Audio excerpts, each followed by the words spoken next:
Hey, yo, internets. Support for the Combat Jack Show is brought to you by the Spotify original podcast Mogul, The Life and Death of Chris Lighty, hosted by Reggie Osei, a.k.a. Combat Jack, a.k.a. motherfuckers, it's me.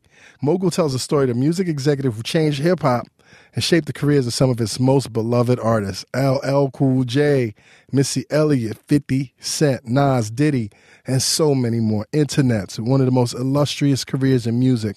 Chris Lighty rose to the pinnacle of musical success before an untimely end.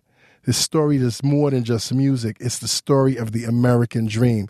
And when I tell y'all, man, I put my life and sweat into this, man. It's been over a year. We're still working on it, dude. Like, even though the first and second episodes are out, the third episode comes out this week, man, we're still working on it, man. It's a tireless effort.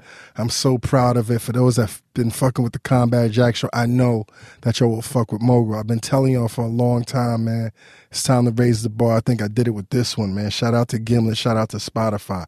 Mogul, The Life and Death of Chris Lighty, is a Spotify original podcast produced by Gimlet Media and, of course, the Loudspeakers Network. Follow and listen to Mogul every week exclusively on Spotify.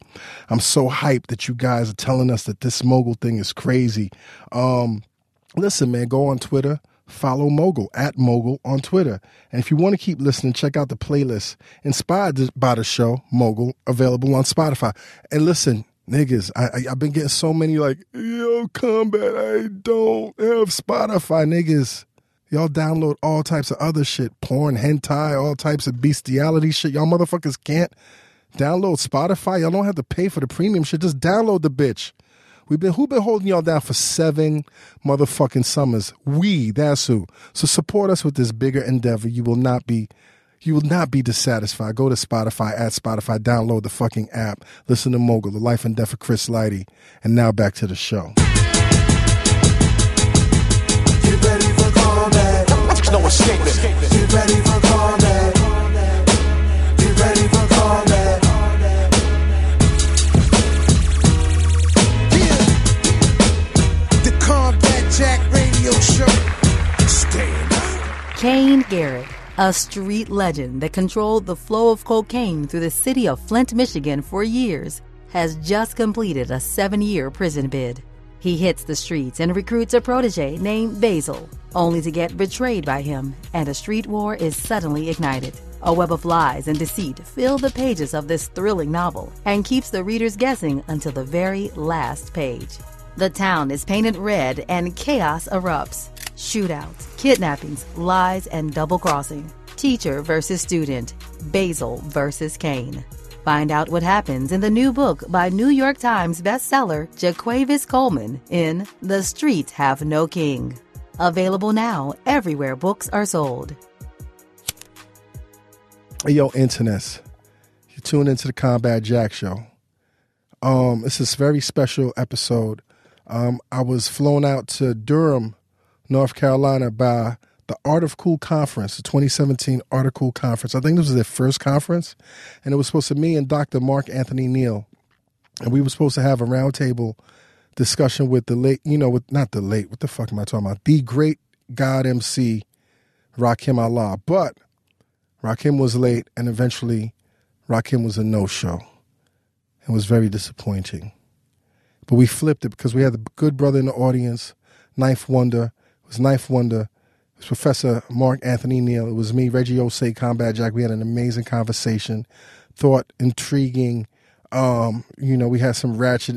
Y'all know what we bring to the table, man. So without further ado, this is the Where is Rakim episode of the Combat Jack Show featuring Ninth Wonder, Professor Mark Anthony Neal. I hope y'all enjoy it, man. Listen to that mogul, too. What up, King? What's up, internets? How y'all doing? Yo, you get in the middle, B. You get in the middle, man. You're not playing that. How y'all doing, Durham? First and foremost, man, I want y'all to give yourselves a round of applause, man. Y'all a beautiful audience. Y'all been really patient. And now we're about to give you that work. Introduce yourselves, man. I am the sloppy substitute right about now. Sloppy substitute? Give this man a round of applause. It's not, look, man. Nice one in the building. I have the the privilege and the honor and the luxury to teach alongside this man right here at Duke University. I also teach at North Carolina Central, of course.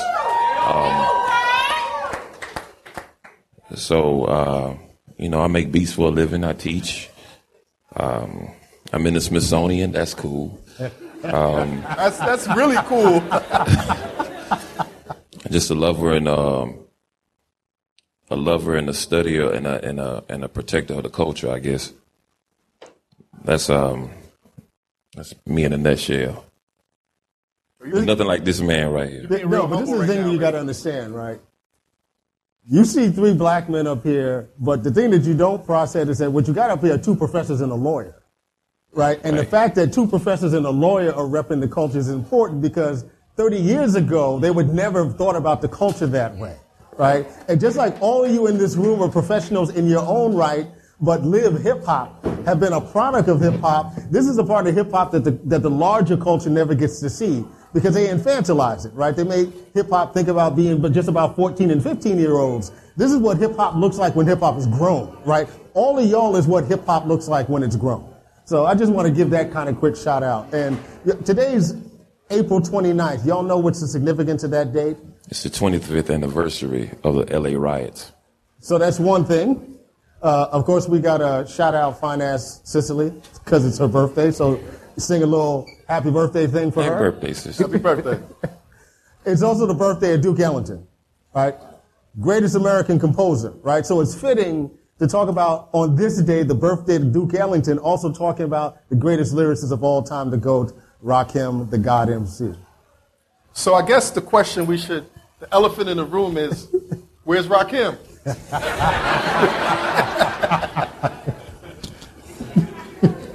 I mean, listen.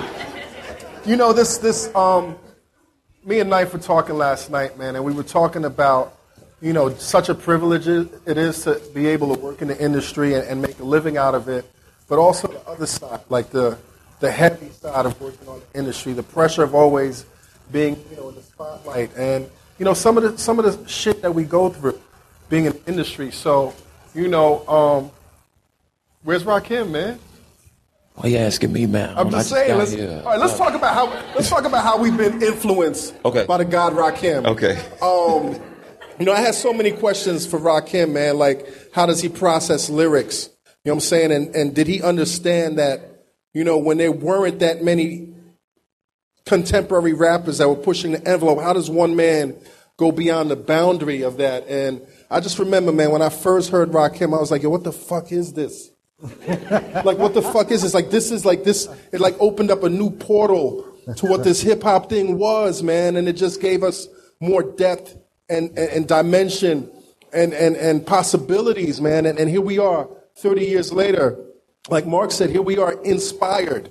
Like, I was a kid, I was like in my late teens, early 20s, and inspired so much by Rakim, KRS-One, Chuck D, EPMD, and like my DNA started changing to the point where it's like I'm going to professionally live in hip hop for the rest of my life. But there was no blueprint, man. There was no blueprint to this. There's still no blueprint to this, man. We're still, and I'm saying this humbly, but we're still pushing the boundaries of what this culture is, man. We're making it up as we go along. We're freestyling. Right. Well, let me first talk about the first time I heard Rakim. You know, which is funny because we teach a classroom full of 18-year-olds, 19-year-olds, 20-year-olds. And, you know, in the music and in the popular sense of hip hop, when we talk about radio, whatever, like drugs is a big part of it. Like, you know, most devs say we went from selling crack to smoking it, right? So drugs is a big part of the lingo when it comes to Molly, whatever it is. But the thing about Rakim is so crazy is the first time I heard him and he's the greatest of all time. He's also a member of the 5% Nation, which we talked about in class a lot. There's a lot of teachings that come in his music. But the first time I heard his music was out of drug dealer's car. I'm from Winston-Salem, North Carolina, born and raised, and that's all they played in certain neighborhoods. Paid going in up Full down the street, posse was Paid in Full. about that life. Right, exactly. But what he talked about on the record was so juxtaposed of that. Mm-hmm. So you had, dope dealers in the 80s. Dope dealers in the 80s were doing it out of necessity. It wasn't a thing of they're trying to be, but doing that, but also having a subconscious saying, I need to listen to something that's uplifting because it is heavy for me to sell this and do this. I need to listen to not only Rakim, but also KRS-One talk about righteousness in hip hop. So it was kind of weird to hear me thinking back that you're listening to Thinking of a Master Plan because ain't nothing but sweat inside my hand coming out of dope dealers. It was amazing, which challenges the idea of now drug dealers think that they have to ride around and listen to the same, you know what I mean?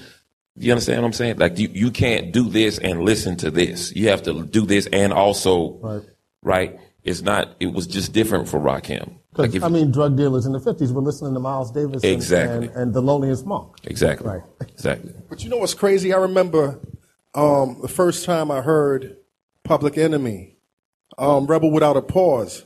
It was the most murderous record I ever heard. And I thought it was the drug dealer's anthem. It was. Because it was coming out of all the Benzes and the Suzukis. I'm like, yo, somebody's going to die tonight. Right. And then turn around, and then they became like the most conscious, most, you know what I'm saying? Like most respected, the most important hip-hop group in history, man. So this dichotomy, this... I don't want to say dichotomy, but this multi-dimensional, multi-level element of our culture where we're not just one thing, we encompass the entire thing, man. I got a question, though. Rakim is the greatest of all time, right? Arguably or definitely, right?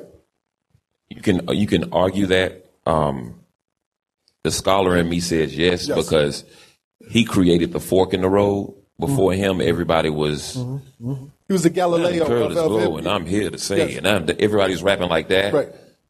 But for him, and in a large regard, Big Daddy Kane, like Raw and Paid in Full, and I Ain't No Joke, and all of those records, all of those just it created this crazy fork in the road, right? Which ultimately led us straight to Nas, but. To Kendrick, to every rapper with a lot of syllables in their rhyme. Rakim was polysyllabic. Right. Rakim is the genesis of that. He became the genesis of that type of. So just for that, like you said, the Galileo, or just for that type of idea, I think so. But this is a question I got for all of us. Rakim was undefeatable, right? But I remember. I'm from Brooklyn, so I'm always going to be partial to Brooklyn MCs. Brooklyn, what up? I remember sitting in my bed one day, and I was listening to Kane. And I was listening to Warm It Up Kane. And I was listening to it over and over and over. And I was like, yo, I think Kane could take Rakim. So, question is, this is a fictional battle. You know what I'm saying? It's like Ali versus Tyson, right? Who do you think would have won in a battle, man? Oh, God. This is what we talk about, right? So we talked early in semester about that battle with the Cold Crush. And the Fantastic Five. And the Fantastic Five, right? And who actually won the battle. Cold Crush. And it was on the basis of audience reaction. Yes. Right? That's how the legend goes down. But when cats went back and actually listened to the tapes, they were like, nah, right? No way they won, right? So I think if we were to do audience reaction back in the day, because Kane was, triple threat. Got a little dance thing, could do a little rap thing. He was a performer, right? He came out of that tradition. Rakim was something else. I think the audience would have felt Kane, right, in that moment. But I think if you go back and you listen to the tapes, right, you hear something different, right? If we're judging just simply on lyricism. Because if that's the case, if we're just judging off lyricism and music, it's Long Live the King versus Paid in Full. Yes. That's the. So let's get a little bit more. But think about how rich the culture was. That those were the things that we were listening to, Right? I mean, stuff that you could hold on to now for 30 years. Right. You can go back now and listen to those tracks and still get something out of it, right? We creating all this disposable shit now. Like 1988 was like the year. Like it was Takes a Nation of Millions, 87, 88. Takes a Nation of Millions, Paid in Full, Long Live the King. Criminal Minded. All Hail the Queen. De La Soul. Strictly Business. Absolutely. A woman MC. Let me be very clear. The head artist on Jamla Records is a woman MC. Yes. So, All Hail the Queen, Paper Thin. Yeah, right. What else came out that year? The Great Adventures of Slick Rick. Like all of these came out in a year, right? So the competition. And I bought all of them. I bought them all. Was it NWA too? Straight out of Compton. Straight out of Compton. Yeah. So that's 87, 88, even 89 with Youngest in Charge and Fear of a Black Planet, and like we can do this all day. Right. But it's great, right? That we're considered professionals, but we're still fans of the culture. I got a question for y'all, man. Why is it though that out of all genres of music, hip hop is the most competitive? Where we can't live until we have these types of conversations. Who would win? I can't wait to see such and such battle, such and such. Why is that such a essential, integral part of this culture? You don't think Merle Haggard wanted to take out Willie Nelson in some sort of context? But they didn't have diss records. Right. When you hear stories about, someone like Bud Powell, would hear dudes do improvisation on the piano and he'd get upset, right? He got in some battle that he wanted to challenge dude. So even though he was a left-handed player, he got up there and played with his right hand because he was so convicted in terms of that. So I think that's always been a part of the culture, right? In terms of black culture. But I also think in terms of hip hop, because it's so much of the content of it, we pay so much more attention to it that way, right? Because dudes are calling people out, right? How many genres are there where artists are like literally calling each other out in certain kinds of contexts? So is that a good thing or a bad thing? It's a great thing to me. I mean, I think the criteria has changed. The battle now is not the music. But is it? I think it is though. Nah. No, it's Instagram followers. Nah, that's the battle. But it's still the music though, right? Nah. It's who got a better reality show. When we look that's the battle. But when we look at Drake versus Meek, right? Back to back, is it not the music? I mean, in that particular sense, that's the moment in time where everybody wants to start paying attention to lyrics, it seems like. When it comes to like the Drake and Meek battle. And even still, they're still not paying attention to the lyrics, they're just paying attention to what everybody else is saying about the music. But DJ Premier tells a story about how he went to, in 91, he went to LA and heard the Chronic for the first time. Dre played him the Chronic. And at the time they were working on Daily Operation, or what he thought was going to be Daily Operation. And so he which is actually my, Step in the Arena is my favorite. See, this is where the debate starts. Gangstar right. album. But for me, it's Moment of Truth. But I mean, that's their best album. Right. But your favorite, right, of course. So he heard that record. He played like maybe 6 or 7 records. And DJ Premier went back home and erased everything. Right. I don't know if that competition exists, especially when everything sounds the same. So do you really think that, in a scheme of today's contemporary music, that all the music that we hear right now is disposable? A lot of it is, yeah. I think the critical thing you say is the stuff that we hear. Right. Right, because most of the stuff that's being produced we don't hear, right? We don't have access to. But the stuff that we hear, the stuff that we hear on the radio, right? It's fed to us all the time. But coming up, man, we had a lot of caca rap records too, B. Like we had a lot of trash rappers. We had a lot. Here's the thing about that. A lot. And we talk about that. We talk about, when I get in conversations with young cats, they say, well, y'all have Vanilla Ice, y'all have MC Hammer. I'm like, yeah, but at the same time. And let me just say this. MC Hammer, looking back, is one of our greatest. And let's like I'm a big Houdini fan. Like Houdini did some party tracks. Right. But tell me Jalil ain't like the worst rapper ever. Right. Can't rap. Period. Right. Right. I love some who did, but Jalil's like the worst rapper ever. Offbeat.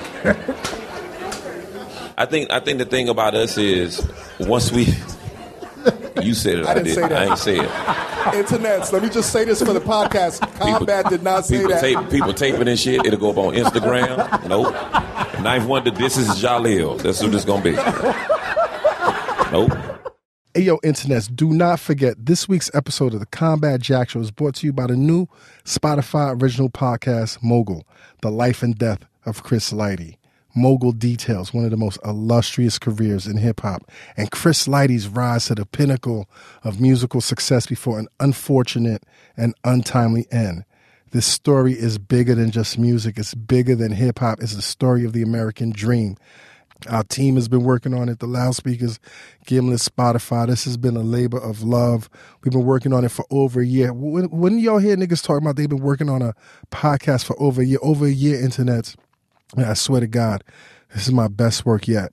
And I'm so proud of it, man. And I just want y'all to go to Spotify, download the shit. Y'all do not have to pay premium. Just go and download the shit, register with whatever the fuck you got to do. Download the shit. Listen to Mogul, man. Mogul, The Life and Death of Chris Lighty is a Spotify original podcast produced by the Loudspeakers Network and Gimlet Media. Follow and listen to Mogul, The Life and Death of Chris Lighty every week only on Spotify. Internets, thank you so much for your support. Like I've been telling y'all, day in and day out, week in, week out for the past 7 years. Raise the bar. We did it on this one, Mogul, and we out. Like I was saying, we had, a lot of my kids in class say, we all had Vanilla Ice and MC Hammer and that, And the people that slipped through the cracks. The people that slipped through the cracks. But I think for us, that didn't define the culture for us, though. Like that didn't. Right. In the late 80s and 90s, hip hop hadn't accepted pop criteria. Nobody was trying to emulate MC Hammer. Right, exactly. Right. That's saying when folks start trying to emulate the doo-doo, that's when there's although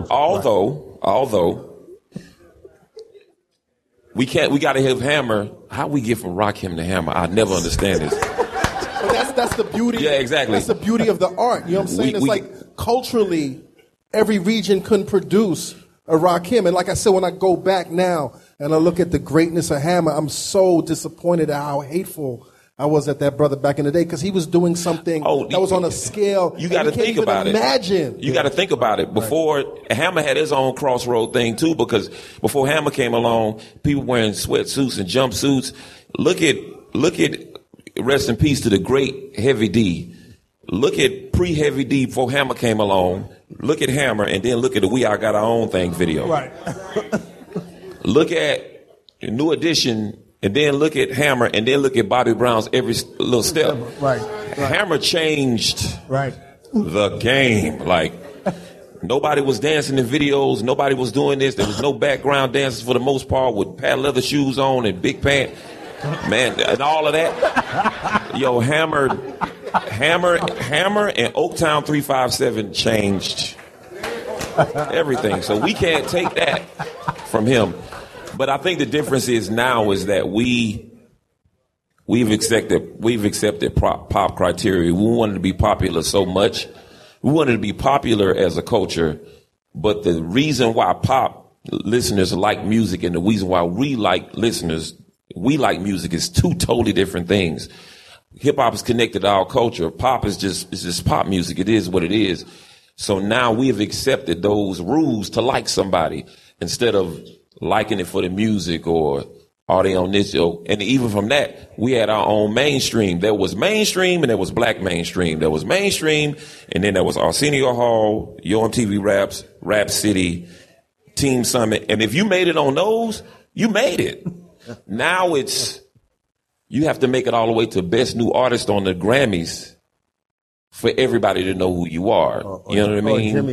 Or Jimmy Kimmel for you to make it. But if you made it on Arsenio Hall, it's like, oh, that's it. That's all I need. So, but the issue that I grapple with is, coming from that era, like initially, like when I first heard Soulja Boy, I was like, yo, hip hop is dead. Like I said that. You said that then. I said that way back. But then 50 Cent was my moment. 50 Cent was yours? I was getting off the train with 50 Cent.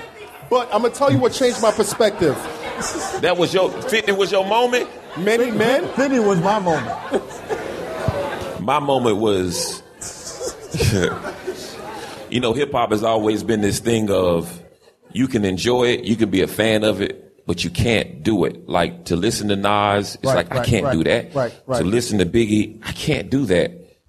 But when I heard make him say, nah, I said,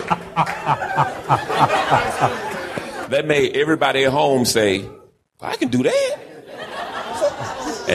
And the floodgates just. But this is what I'm saying, though. This is what I'm saying. It's the truth. It is what it is. I was hating on Soulja Boy until one day I looked in my living room and I saw my kids with their white friends and their Asian friends doing the Soulja Boy dance.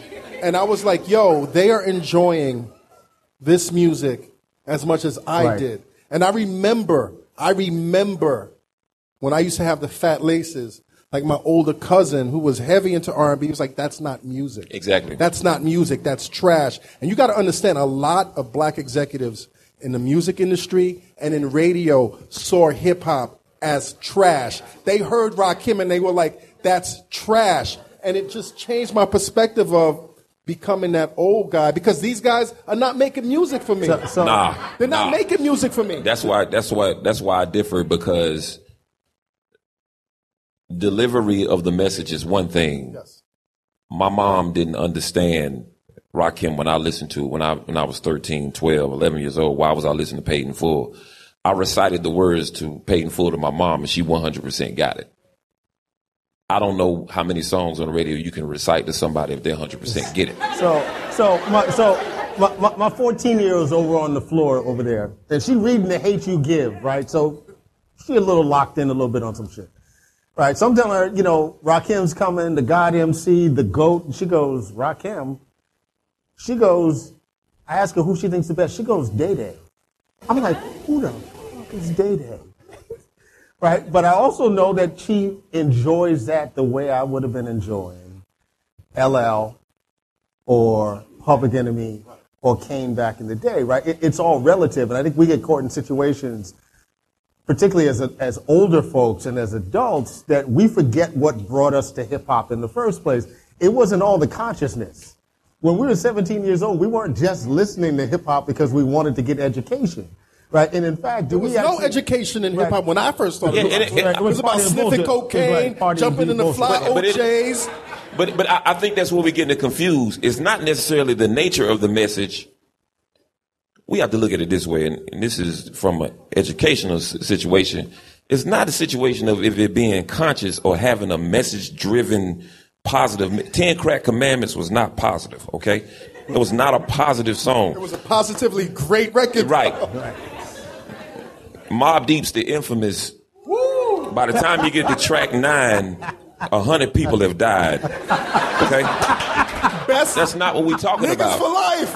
Right. Niggas for life. I think now we need to start looking at it from a deeper standpoint. Like, we need to start looking at it, the idea of sonic warfare, man. Because now it's affecting the way our kids write and read, bro.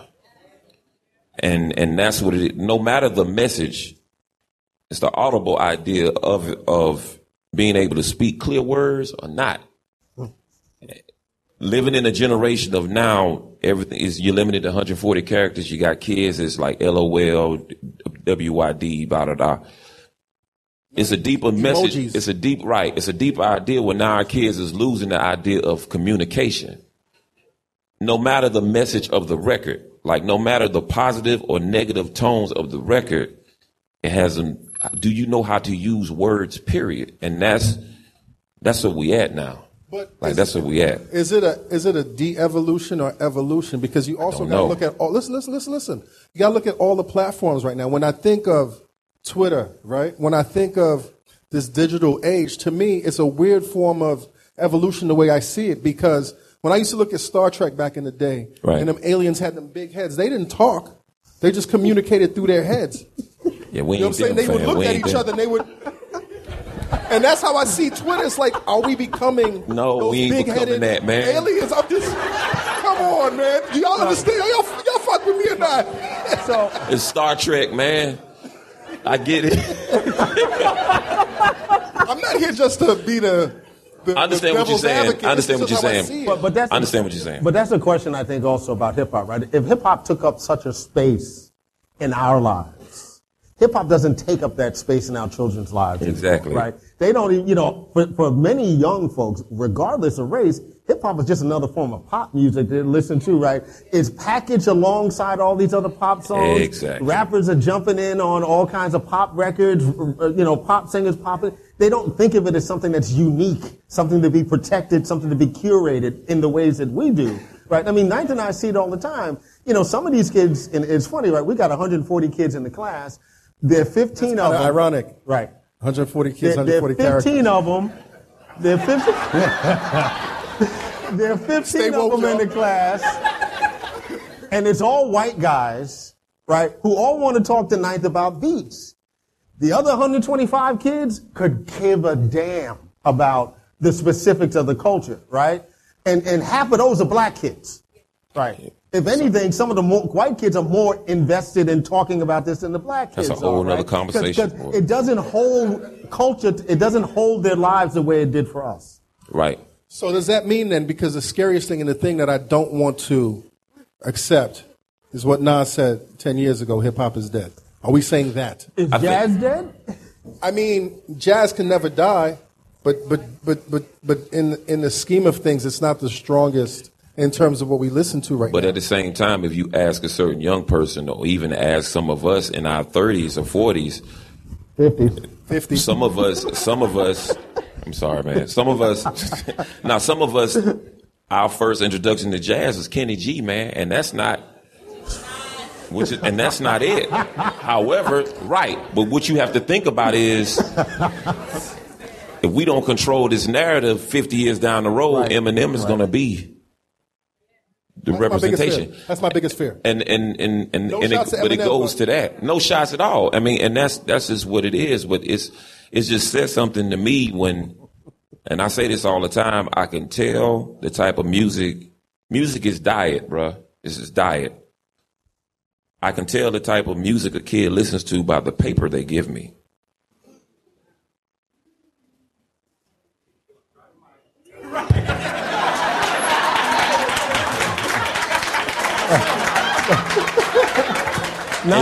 Ain't proved me wrong yet, man. I can tell the kid who listens to Kendrick and Cole. Not fair, man. I got And the two professors. Yo, man, It's not like- fair. So Ninth does this lecture, right? He does a couple of pieces of lectures, right? One of them is about, and there's a story that you were telling about the NFL, about Chuck D talking about NFL players, right? You up in the crowd watching elite NFL players, you know that you can't get on the field and do that shit, right? You know that, right? What happens when the standard of the culture gets to the point that you think that you can do it yourself, right? That the culture is not elevated enough that you think that you're incapable of doing that unless you actually spend 15 or 16 years of training to do that. When we talk to the students about who they think are the best rappers are, right? And I'm just like, well, let's just come up with criteria, right? And they're giving us all these names, and when we give them 10 pieces of criteria, they're like, oh, all those names they gave us disappeared, right? Because no one had ever talked to them about standards before.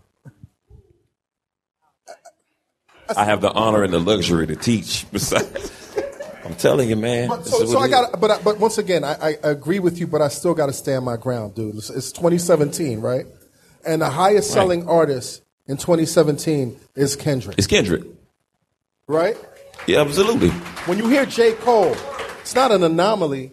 He's one of the best pens out right now. Of course. You understand what I'm saying? Yeah. So I refuse to believe. I mean, I get it. I'm not saying that. Yes, the standards have been lowered, right? But hasn't it also changed? Because let me tell you who saved my life in hip hop recently. This is about 6 years ago, and I was like, the music is trash. And I heard Little B, and I was like, he is the worst. And he's faking it. That's just rapper crazy. He's I've faking ever it. seen. He's faking heard. it. I mean, I'm sorry. He's the worst rapper that I ever heard. And then I went to a Little B show, and I was like, this is one of the top 5 Crazy shows, I ever right. fucking went to and I've been to a lot of shows, and it showed me that yes, there's a certain standard that's lower, but it's also changing. I can't explain the magic that was Little B. I'm a Little B fan, yo. Well, we have to look at. Boy, you wild, boy, you wild. I mean, right? You did a record with Little B. Yeah, and that's the thing about he was fooling people the whole time. We're in a situation now that rappers say they have to dumb themselves down for the public. But Jay said that years ago. No. His dumbing down and this dumbing down is two different types. Two different types.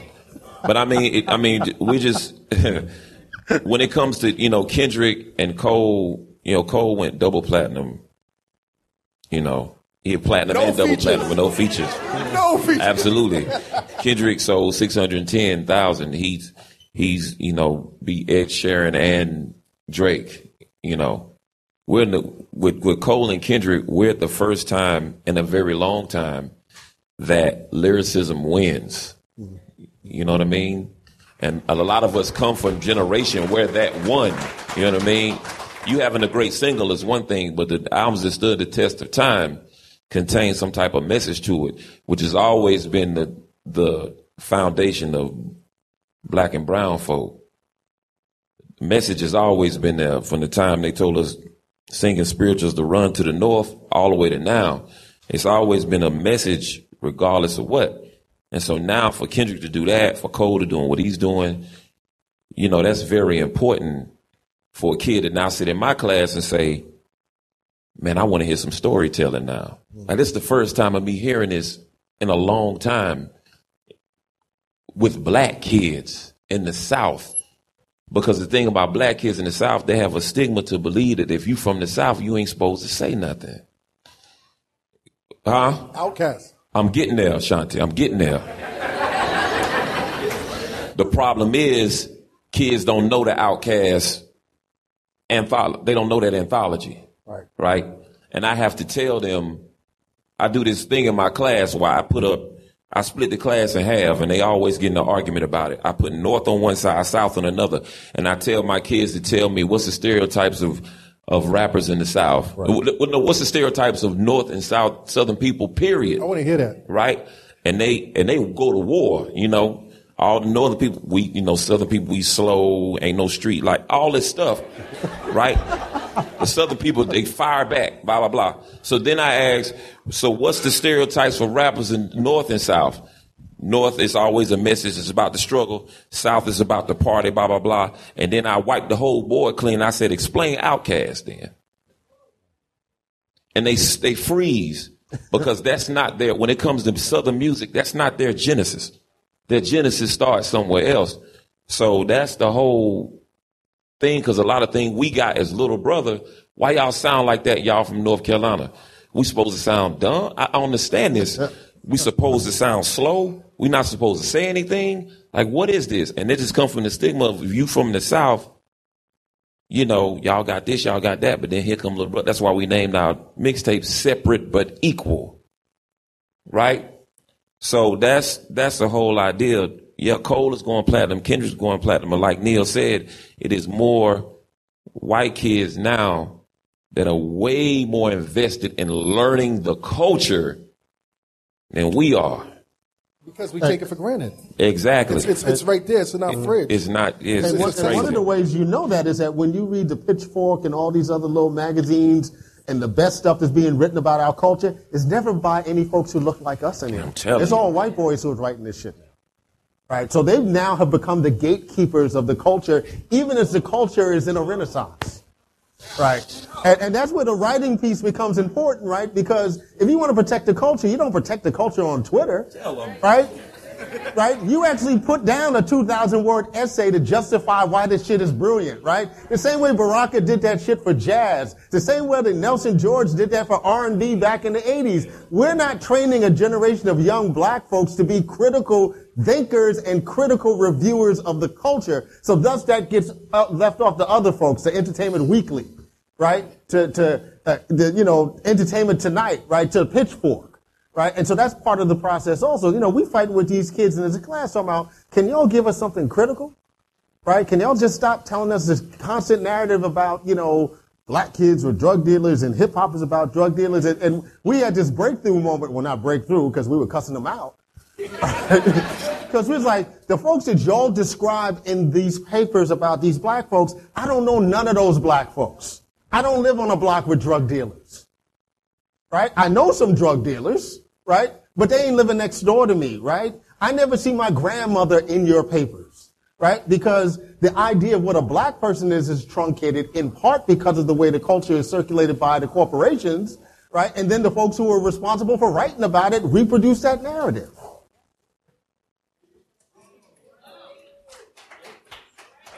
Neal told all the white people in class, y'all don't know any real black people. What was their response? They didn't say anything. They just looked at us. It's like, y'all don't know. I don't think you ever met a real black person before. All the black people that you know are in these images. It's a caricature. Exactly. So what happens at this point, man? What happens at this juncture? This critical juncture where we're talking about, because what I'm hearing is the culture is could fall off. Hopefully that, all of us in a large part are the first record that we ever fell in love with, right? All of us, that whether it be age 8, age 9, whatever that was, the first record you bought with your own money, or now in these cases, downloaded. With no money. With no money. What was your first record, by the way, that you spent money on, man? When I asked my mom to go to the store, Bismarcky Going Off. That was the first one, and then the second one was Criminal. That's a classic. The second one was Criminal Minded. That was the second one. Was that a hip hop question or a general? No, that was the first. Yeah. No. I'm talking about the first record. Like ownership of yours. This is mine. This is not my parents. This is not even my brothers. This is mine. So, you brought up "Take a Nation of Millions to Hold Us Back." I was in the 7th grade when that record came out, and that,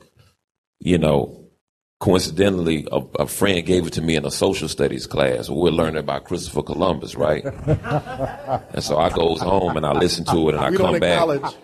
Right, I come back and I'm challenging the teacher back and forth now because what Chuck D said the night before. And you hot too. I'm hot about it, right?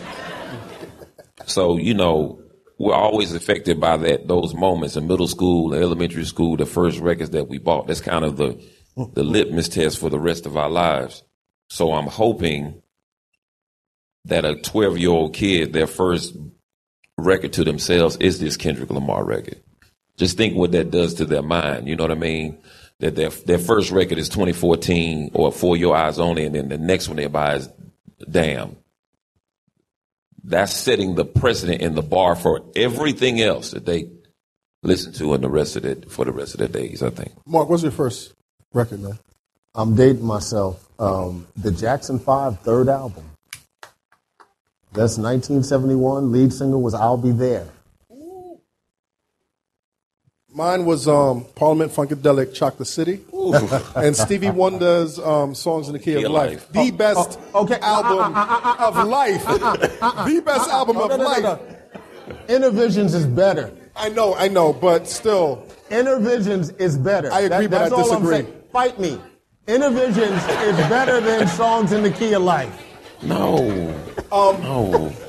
A lot of, but let's flip it around though. A lot of this generation coming up, they're disappointed in us because they feel that at the height of the craft, we took everything and we didn't leave them. This is very true. We do it all the time. Can we talk about that? Because they have a legitimate gripe about y'all. You know what I'm saying? Y'all ran through this game. Y'all flipped this game around, and we got to pick up the pieces. I mean, it goes further than that. The civil rights era didn't pass the torch to us either. That's a continued cycle in black culture. Like, some people need to be willing to get off the field. Right. And it ain't been that easy to get some people off the field. And we have some, I think it's all about accountability. It's all about accountability. If my kids are running around in the streets, wilding out, everybody's looking at me. Cops coming to me. Exactly. I think one of the few members of the civil rights era or that era that passed the torch on to us and continues to do it is Harry Belafonte. I think he always makes a connection to us. Mm-hmm. He was the main money man behind Beat Street. So, you know. They don't know what you're talking about. Y'all don't know about Beach Street? You know, which you know, it all ties in because, you know, the lead role in that movie is Ossie Davis and Ruby Dee's son. And Ossie Davis and Harry Belafonte was boys. So, to kind of foster that along, he always understood the message that hip-hop was trying to bring. From a music side, Roy Ayers always understood what we were trying to bring. I met Lonnie Liston Smith last night for the first time. Like these Lonnie guys. Smith. Lonnie Smith. Sorry. All the time. You know what I mean? They get it. You know what I'm saying? They get it 100%. It is up for us. It's up to us to get it. I may not understand. I may not like the music that's out. Can I understand why a kid likes it? Of course. We don't take that time to understand. And we always force, you should know Illmatic. You should know it. Illmatic. And it's like, this kid's 19. Illmatic's 23, bruh. Like, it's just tough. I wasn't going to listen to the OJs at age 11 on my own. I just wasn't. Like, unless my mom and dad played it for me, unless I was forced to listen to it in the car. Slick Rick. I want to listen to Slick Rick. Leave me alone. Children's stories. Slick Rick. I don't want to hear your. Lick the balls. You know what I'm saying? Right. I don't want to hear your SOS band, bro. Like, I don't want to hear that. You know what I mean? And we had to go. We had to sit me and my friends, we sat in the room and we listened to Slick Rick, the grown folk in the front room listening to like SOS Band and all of that type of stuff, or the oldest, you know what I mean? Atlantic Star. Like, I don't even think we do that no more. Like, we got too many parents trying to be. We do that because. Nah, we got too many parents right now trying to be friends with their kids, bro. I mean,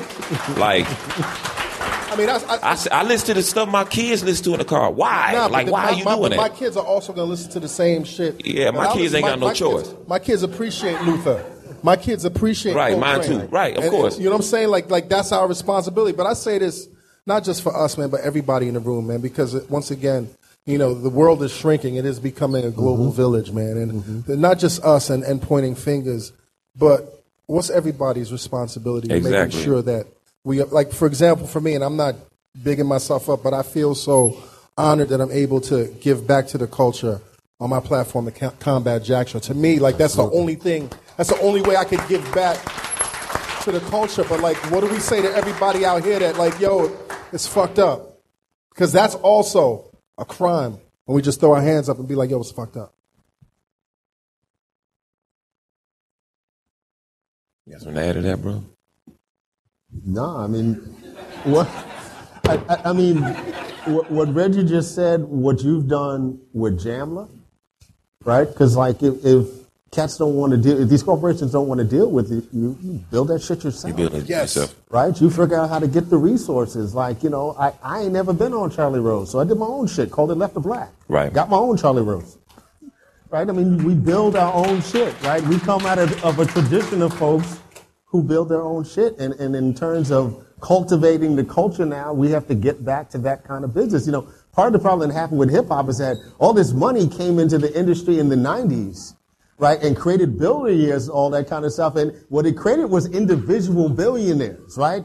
It wasn't like that money went back to the infrastructure that created hip-hop in the first place. Now, some of these cats now at least have a sensibility that they can give some of this money back and create other context. You give Jay a lot of credit for, like, the money he put into producing this story about Khalif Browder, right? Because that Khalif Browder story is important because we pay attention a lot to the stuff that's spectacular.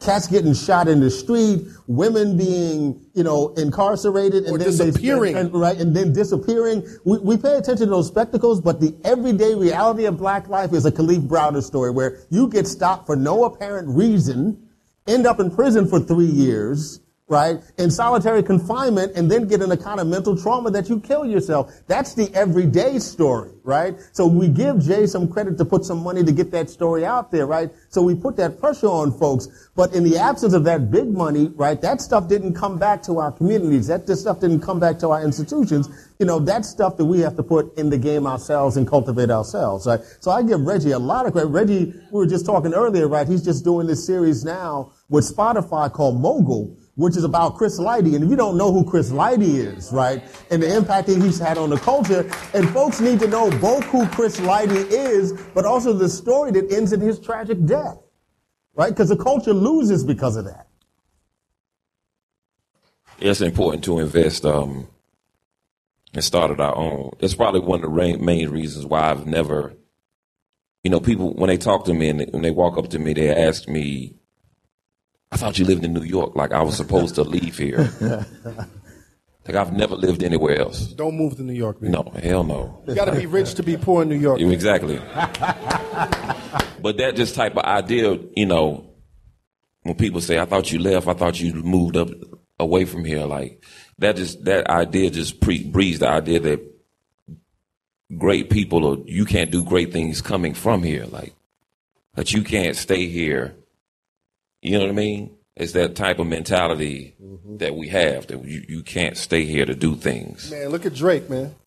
Right. Toronto. Who would have thought Toronto would Right. be the, you know, arguably the epicenter of this thing right now? But it has to start, you know, somewhere for that type of mentality to start. So. You know, I want to challenge everybody in here, man. I think, you know, my thing is, you know, all throughout our existence on this country, man, the main thing that we've had is faith and hope, man. And as long as we have faith and hope, that's the cheat code. And I think, you know, as much as we talk about today, I think this is the best time. What a time to be alive, dude. Like, we have everything. I mean, when I was coming up, I had to mail physical resumes. I had to go and knock on doors and call, like you know what I'm saying, with the rotary phone, like trying to get meetings and like it took a lot of time and effort. And now everything is at our fingertip, man, and at fingertips. And if we all each individually care about this culture, man, it's like it's in all of our hands. Put your voices out there, put your thoughts out there. You don't have to have money to do this. When I started this thing, I was broke. I was broke, but I was still a fan. I started getting y'all saved my life. I left the music industry, and I was like, oh shit, little brother, MF Doom, like, oh, this shit is still vibrant. And it's it's our responsibility. It's our responsibility to find the cats that still the torchbearers and push that shit forward, man, because nobody else is going to do it for us, y'all. So, hold up. How much time do we have? 10 minutes? Yeah, well, I want to take some questions, but I got to ask y'all this, and ask Mark this also, like the battle, right? The battle ultimately is the pinnacle of this hip-hop thing. I love to see a battle, right? This is all conjecture also. This is all opinion, but I want your opinions. Today's two giants, arguably two giants, is Kendrick and Drake. If they battled, who would Kendrick. win? No. We will all talk about it. Yo, Kendrick. Pontificate, sir. Explain. Why? We don't even know if Drake wrote it. We don't even know if he wrote it at this point. Everything is in question now. Like, everything is in question. Especially when the reference tracks came out, everything is in question now. We don't even know if he wrote it. Mark? Kendrick. Mark? I'm going to go with Kendrick. Kendrick. Kendrick or Drake? I'm going to go with Drake. And I'm going to tell you why. No. First of all, Drake is 100. Hey, he's huge. He's out of here. He's a brand. He's an artist. He's everything. Number one, Drake exists because of Fonte Coleman. Let me say that out loud. I'm gonna say that. And Taylor right up the street, he exists because of that guy. But past all that, if we talking about pure lyricism and a battle. But it wasn't always, even back in the day, when it was Kool Moe Dee versus Busy B. It wasn't about the lyrics as much as it was about the battle. Hear me out. Okay, I got you. Hear me out. I got you. Hear me out. Kendrick will write a universe around Drake. Right? Drake will make that record. And motherfuckers will be like, damn, like he moves the crowd on a level. I'm putting my money on. Do you know how many times Kendrick has took shots at Drake, and Drake has said nothing? No, Drake is shot back. Drake is shot back. The BET side when he say high five, bap, he just the jokes on you, bat, like he just said nothing. Listen. Because this is what you got to understand. I still put my money on Drake. Because here's the thing about y'all don't fuck with me now. Y'all don't fuck with me now.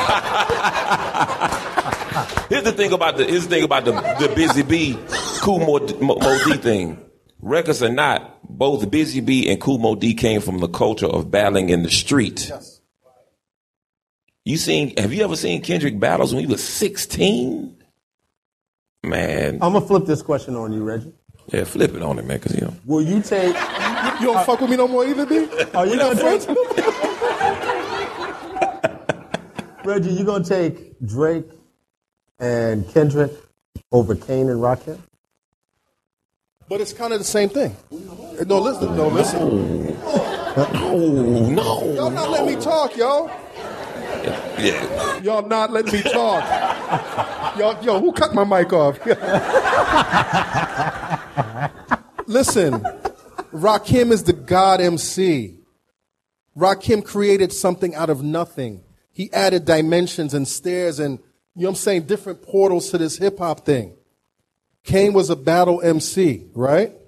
I don't think Kane could write on the level that Rakim could. Not at all. He could not. He could not. He could not. You just told me Rakim was the greatest MC of all time. Right, but at the same Kane could not write on the same level as Rakim, but he could entertain around him.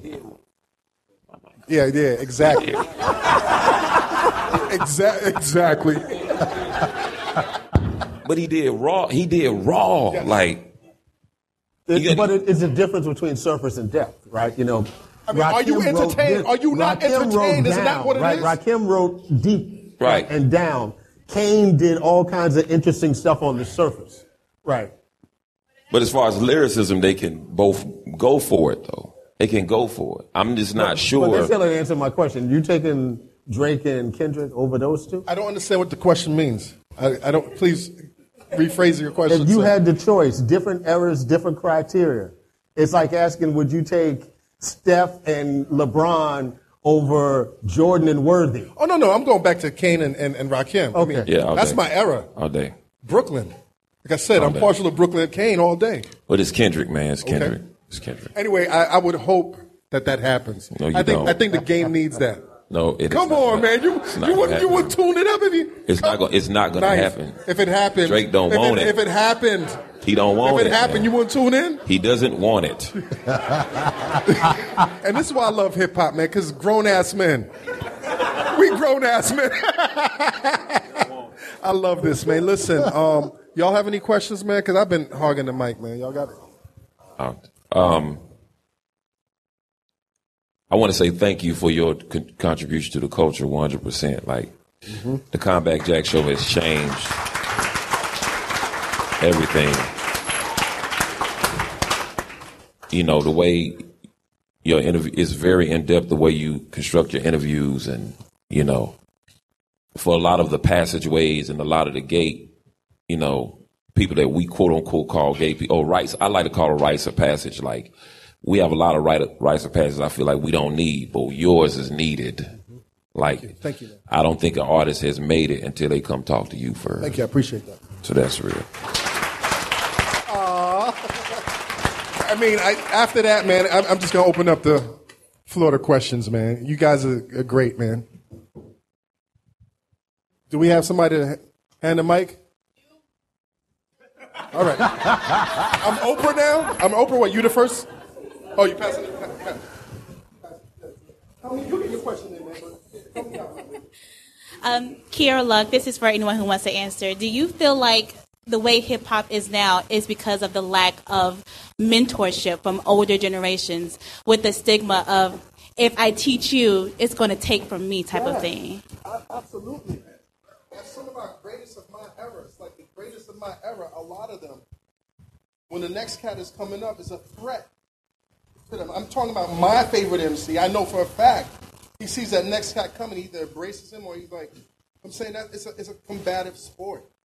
You know what I'm saying? And it all comes down to the individual. But unfortunately, coming out of the industry, it's a crabs in a barrel mentality. The next cat that's hot is going to take your spot, which is so unfortunate because there's so much abundance in this world. You know what I mean? You have a few in the game that will lend advice. We don't call them Uncle Snoop for nothing. Like Snoop, Bun B,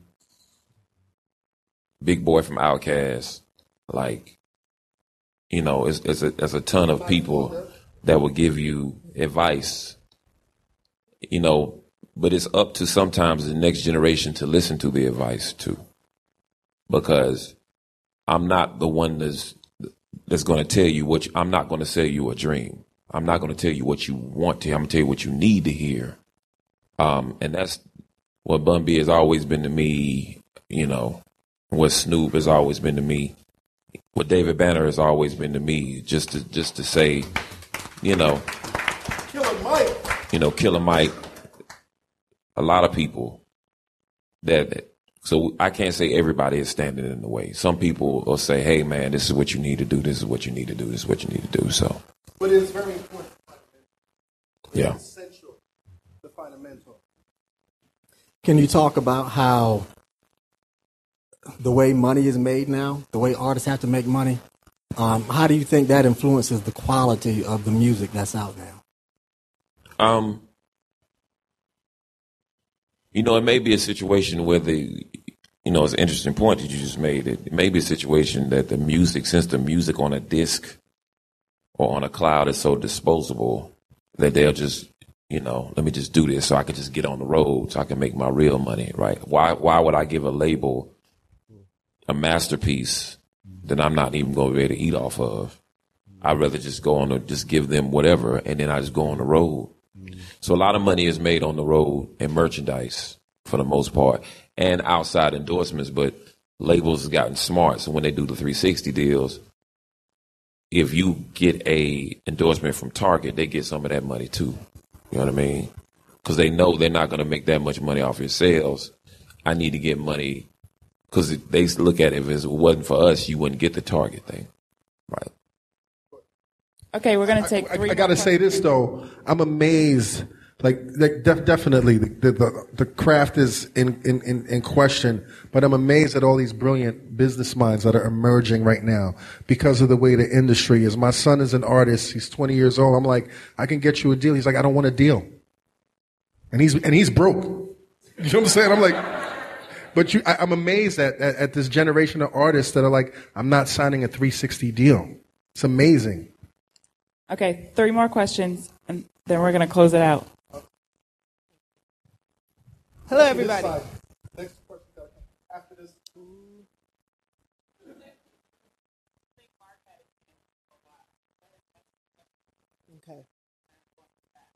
Okay, and you are killing the sock game. Thank Loving you. it. So my daughter's at A&T, and she texted me to ask this question. What do you all think about J. Cole using technology to mix his voice with Tupac on his latest hit, Stage of It?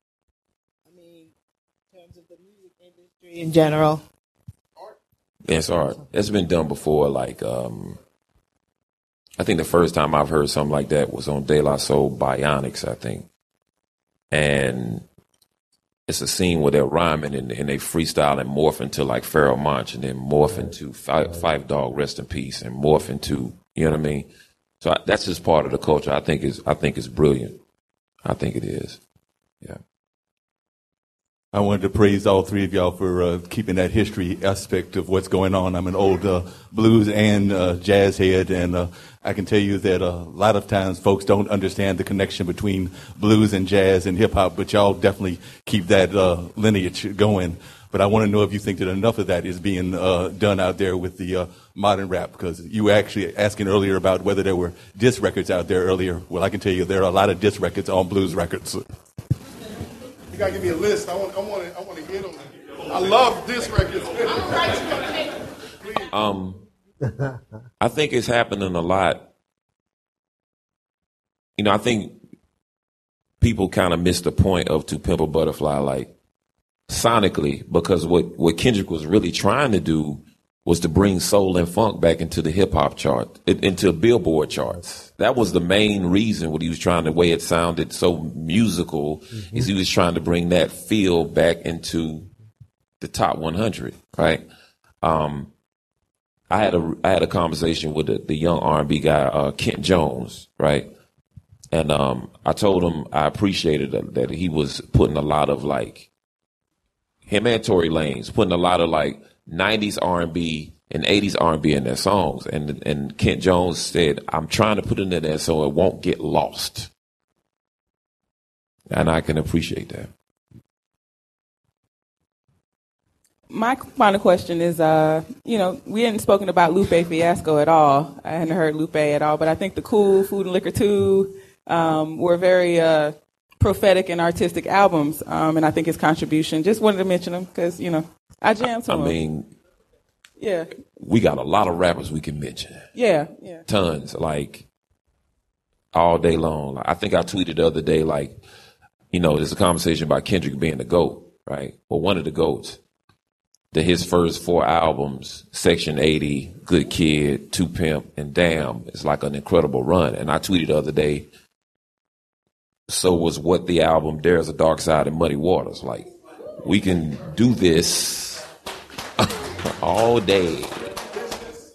Right, you know what I mean? Like, right, so, definitely an incredible lyricist. Like, we just need more of that, I think. We ain't got number 3 more. That's all I got time for. Is 3 more questions. Okay, you're killing me. You're bursting this. Y'all ready to go? Like. Okay. Well, let me say this: 3 more questions, and then we have an Ari Lennox performance upstairs. So I'm trying to move you guys upstairs to the Google Lounge. All right. Well, then we can do 3 more questions. I can do 3 more questions out loud. Yeah. All right. Let's respect the venue, and Article has been so, like, give them a round of applause, man. Thank you. And I want to definitely thank, my brothers here, man. Like, you guys, this was a great, conversation, man. And last words before we get off the stage. Support the culture, man. Support the culture. Article. That's. And the last thing I want to say is, as I close my Combat Jack show on every episode, man, dream those dreams. And then man up, woman up, and live those dreams, because a life without dreams is black and white, and the universe flows in technicolor and surround sound. Internets!